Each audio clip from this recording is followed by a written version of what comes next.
Good morning everyone, welcome back to my channel and welcome back to another blog. आज है 6 फरवरी और अभी एकदम भोर का समय हो रहा है। भोर का बज रहा है अभी सुबह का 5:30 और यहाँ सोकर मैं उठ चुकी हूँ। मैं सुबह 4:45 को ही उठी। उठने के बाद ब्रश वगैरह करके अच्छे से फ्रेश होकर हाथ पैर धोकर यहाँ पर मैं आ गई हूँ मेरे किचन में। और यहाँ पर सबसे पहले मैं गाजर घिस दे रही हूँ। और कल रात को ही मैंने गाजर को अच्छे से वॉश करके रख लिया था। मैंने सोचा था कि रात को ही मैं गाजर को घिस लूँ, लेकिन फिर सोची कि नहीं, सुबह काफ़ी टाइम है तो आराम से मैं सुबह ही करूँगी। वैसे आप अगर चाहे तो इजी तरीके से अगर गाजर का हलवा बनाना चाहते हैं, आप गाजर को एकदम बड़े बड़े टुकड़ों में काट कर उसको प्रेशर कुकर में भी बॉईल करके उसको बना सकते हैं। पर मैं वैसे शॉर्टकट तरीके से नहीं बनाती हूँ, क्योंकि मैं ऑथेंटिकली पूरा हाथ से ही ऐसे घिसती हूँ गाजर को, चाहे कितना भी गाजर क्यों ना हो। हाँ, इसमें थोड़ा सा मेहनत लगता है, हाथ भी दुखता है, पर इसका स्वाद बहुत ज़्यादा टेस्टी लगता है। और जब बन के निकलती है ना गाजर का हलवा, एकदम लुक वाइज भी दिखने में बहुत अच्छी लगती है। तो यहाँ पर मैंने गाजर को घिस लिया है और देखिए यहाँ पर सुबह हो चुकी है, एकदम ठंडी ठंडी हवा चल रही है। और यहाँ पर मैंने चने को बॉईल होने के लिए रख दिया है प्रेशर कुकर में, क्योंकि आज सब्जी में बनने वाली है काले चने की सब्जी। साथ में यहाँ पर मैंने चाय भी चढ़ा दिया है। पंडित जी ने वैसे हमको बोला है कि आपको पूरी तरीके से उपवास रहने का एकदम भी ज़रूरत नहीं है, फास्टिंग भी नहीं है। मिठाई वगैरह खा सकते हैं, फल वगैरह खा सकते हैं, दही चाय ये सब खा सकते हैं, लेकिन दही तो खाना है नहीं, क्योंकि मेरा तबीयत कंटिन्यू ही गैस ख़राब ही चल रहा है। 1 महीने से सर्दी ज़ुकाम बंद ही नहीं हो रहा है। इस बीच में 2 बार ठीक हुई, लेकिन 2 बार वापस डस्ट इन्फेक्शन का भी ये सब होकर हो गया है। इसीलिए आज का जो ब्लॉग है इसका आप लोगों के लिए होगा, क्योंकि ये गला बहुत ज़्यादा दुख रहा था।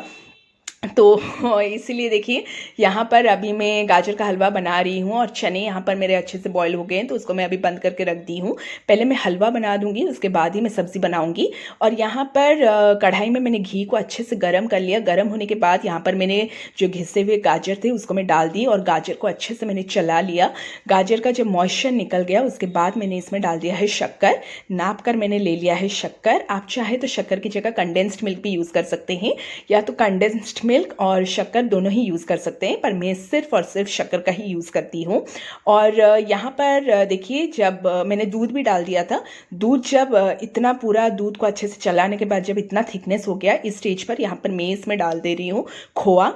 और आप चाहे तो अमूल पाउडर भी डाल सकते हैं, लेकिन खोआ डालने से इसका टेस्ट बहुत ज़्यादा बढ़ जाता है। एकदम गाइस जैसे हलवाई स्टाइल होता है ना दुकान वगैरह में, एकदम वैसा ही टेस्ट का ये बनता है पूरा।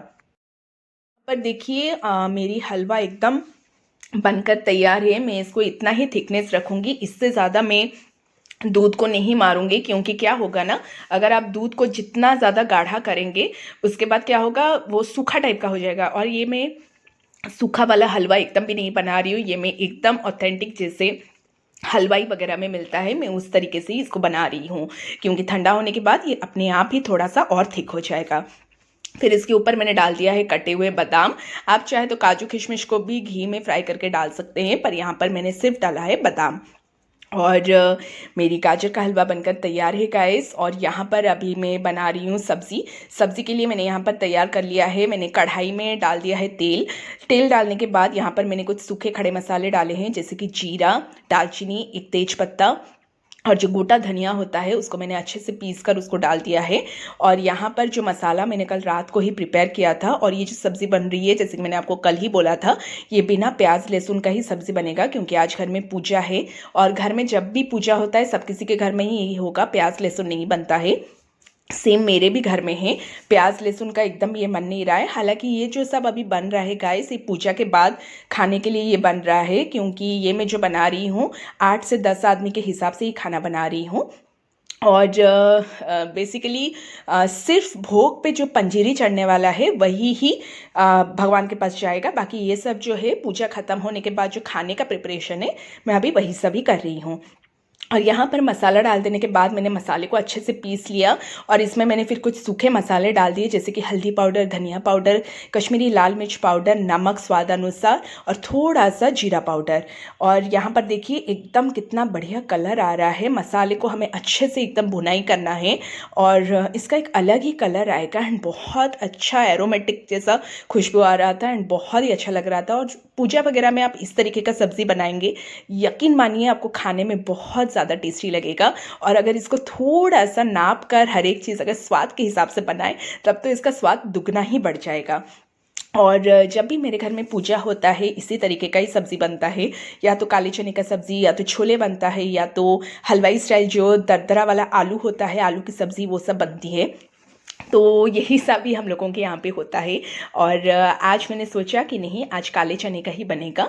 तो यहाँ पर देखिए चना एकदम अच्छे से बॉईल हो गया है, यहाँ पर मसाला भी मेरा अच्छे से भून गया है।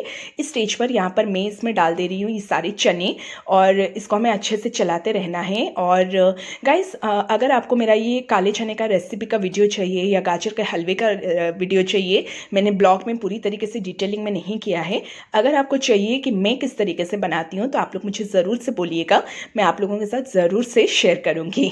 और यहाँ पर देखिए चने मैंने सारे इसमें डाल दिया है और अभी हमें इसका अच्छे से भुनाई करना है।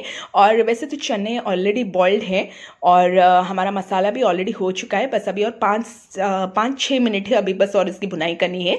और नाप कर हमें इसमें डाल देना है पानी। पानी आप अपने अनुसार डालिएगा, आपको ग्रेवी कितना चाहिए। यहाँ पे जैसे कि मैंने आपको बोला कि मैं 8 से 10 आदमी के हिसाब से ही खाना बना रही हूँ, तो मैं इसको ज़्यादा ना थिक ग्रेवी करूँगी और ना ही ज़्यादा पतला ग्रेवी करूँगी।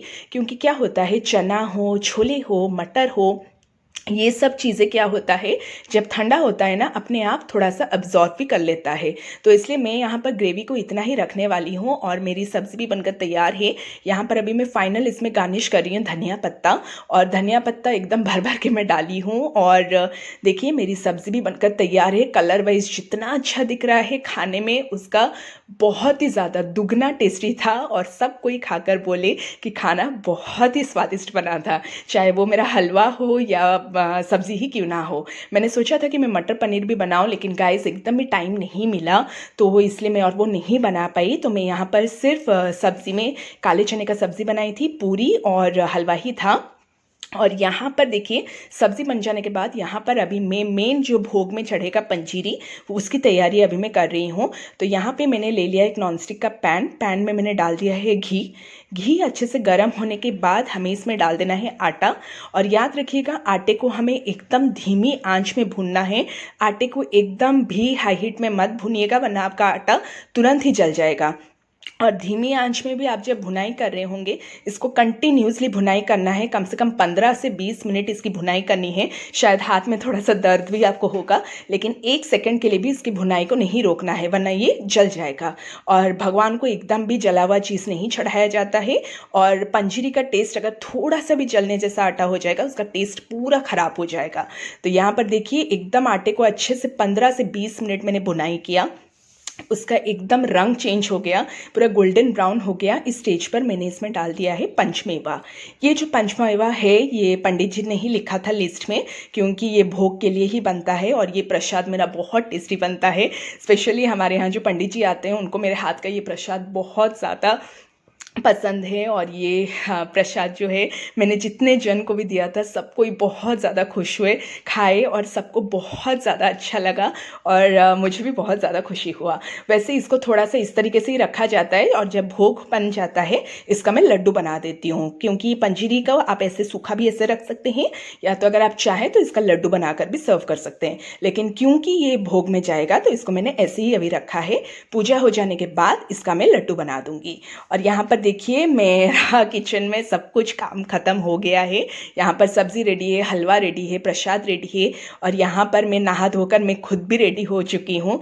और गाइस पूजा होने वाला था हम लोगों का 2:30 बजे, लेकिन बहुत ज़्यादा लेट हो गया, पूजा होते होते शाम हो गया पूरा, क्योंकि आज का जो दिन था बहुत ही ज़्यादा शुभ था और आज बहुत जगह पे गृह प्रवेश का पूजा चल रहा था। और ये देखिए बाहर से मैं आपको दिखा रही हूँ हमारा घर, मेरे और मेरे हस्बैंड का ये पहला घर हमारा, और सब कुछ माता रानी की कृपा से है। और हम दोनों को बहुत मेहनत लगा इसमें, बहुत सारे हर्डल्स भी आए थे, बहुत सारे डिफ़िकल्टीज़ आए थे, पर उन सभी डिफ़िकल्टीज़ को पार करके यहाँ पर मैं और मेरे हस्बैंड का ये अचीवमेंट है। और बहुत प्राउडली ये चीज़ हम बोल रहे हैं, क्योंकि एक घर बनाना बहुत मेहनत का चीज़ होता है, और उसमें अगर एक दूसरे का साथ हो तो आप हर एक चीज़ बहुत आसान तरीके से कर लेते हो। तो बस यही खुशी था। और इसी के साथ आज मैं आप लोगों के साथ अनाउंस भी करना चाहूँगी कि आज हमारे फर्स्ट घर का ये गृह प्रवेश है, और बहुत ही जल्दी हम लोग हमारा दूसरा घर भी ले रहे हैं, जिसका ब्लॉग मैं आप लोगों के साथ ज़रूर से शेयर करूँगी। और माता रानी की कृपा से वो भी बहुत जल्दी ही होगा, और कब होगा उसके लिए आपको मेरे ब्लॉग में बने रहना होगा, और आपको मैं ज़रूर से बताऊँगी। और यहाँ पर देखिए हमारा पूजा मंदिर, और बस और क्या ही कहे, सब कुछ माता की देन है, सब कुछ उनकी कृपा है। और उससे भी बड़ा चीज़ है एक दूसरे का साथ होना, पति पत्नी का साथ होना हर चीज़ में। बहुत चीज़ें कॉम्प्रोमाइज़ करनी पड़ती है लाइफ में, एक वाइफ के लिए भी क्यों ना हो, चाहे हस्बैंड के लिए भी क्यों ना हो, बस एक दूसरे का साथ होना ज़रूरी है हर चीज़ में। आप ये नहीं कह सकते हो कि मैं ऐसे थी शादी से पहले। स्पेशली औरतों के लिए होता है, एक घर बनाने के लिए एक औरत का बहुत बड़ा हाथ होता है, तो उसमें थोड़ा बहुत कॉम्प्रोमाइज़ेस करना पड़ता है, मैंने भी किया है। लेकिन क्या होता है ना, फाइनली जब उसका एंड रिज़ल्ट निकलता है ना, बहुत खुशी होता है।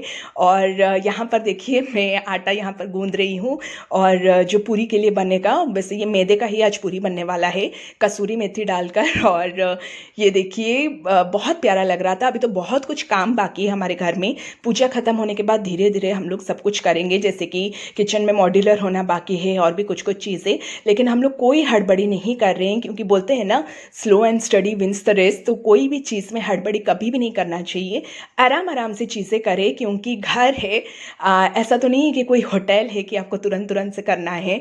आराम आराम से अपने घर को सजाना में ही एक अलग ही खुशी मिलता है। और मैं कभी भी इस तरीके से कोई प्रेशर नहीं देती हूँ मेरे हस्बैंड को, एक बर्डन टाइप का कि ये चीज़ें तुरंत चाहिए, वो चीज़ें तुरंत चाहिए, और ऐसे करना भी नहीं चाहिए। क्योंकि क्या होता है ना, आप जितना धीरे धीरे चीज़ें करो ना, आपके लाइफ में कभी कोई बर्डन भी नहीं रहता है, एक प्रॉपर तरीके से चलता है, और किसी को कोई इशू भी नहीं होता है। और यहाँ पर देखिए पंडित जी आ गए हैं, और यहाँ पर पूजा की अभी पूरी तैयारी चल रही है, चौकी भी बन चुकी है, और यहाँ पर देखिए सब कुछ सामग्री वगैरह यहाँ पर रेडी करके रख दिया गया है। और यहाँ पर अभी हम लोगों का फाइनली हो रहा है गृह प्रवेश, जो कि एक बहुत खुशी का चीज़ था, और बहुत बड़ा सपना था जो कि हम दोनों का पूरा हुआ, एक दूसरे के साथ से, एक दूसरे को बहुत मेहनत से हुआ है। इसका मैं कोई एक पर्टिकुलर शब्द अभी मेरे मुंह पे नहीं आ पा रहा है, पर हाँ बहुत ज़्यादा खुशी लग रहा था। और बोलते हैं ना, माता रानी के ऊपर ही मैं सब कुछ छोड़ती हूँ। मैं ऐसे ही नहीं बोलती हूँ कि मैं उनकी बेटी हूँ, उनका कृपा हमेशा से ही रहा है। कभी कोई मुसीबत आती है तो भी मुझे पहले से ही संकेत हो जाती है, और जब कुछ अच्छा होना होता है वो तो वैसे भी साथ होती ही होती है। और बस देखिए यहाँ पर अभी मैंने अपनी शादी का चुन्नी पहना है, क्योंकि हम लोगों के यहाँ पे कभी भी कोई भी पूजा होता है शादी का ही दुपट्टा पहना जाता है। और यहाँ पर एक दूसरे का साथ लेकर हम लोग हमारे घर में, हमारा पहला घर में कदम रखे, और अभी पूजा शुरू होगी। और बस गाइस यही था, और क्या ही बोले आप लोगों के साथ, बस बहुत खुशी हो रहा था। भगवान करें आप लोगों की ज़िंदगी में भी बहुत ज़्यादा उन्नति हो, बस एक दूसरे का साथ दीजिएगा, और माता रानी के ऊपर हमेशा ही अपना अटूट विश्वास रखिएगा। चलिए मैं मिलती हूँ आप लोगों के साथ जल्दी ही एक नेक्स्ट ब्लॉग में, और उम्मीद करती हूँ आपको मेरा आज का ये ब्लॉग पसंद आया होगा। अगर पसंद आया है गाइस तो इसको ज़रूर से एक लाइक कीजिएगा, शेयर कीजिएगा, और चैनल को सब्सक्राइब करना एकदम भी मत भूलिएगा। मिलती हूँ आप लोगों के साथ जल्दी ही एक नेक्स्ट ब्लॉग में, तब तक के लिए अपना ख्याल रखिएगा। Bye bye.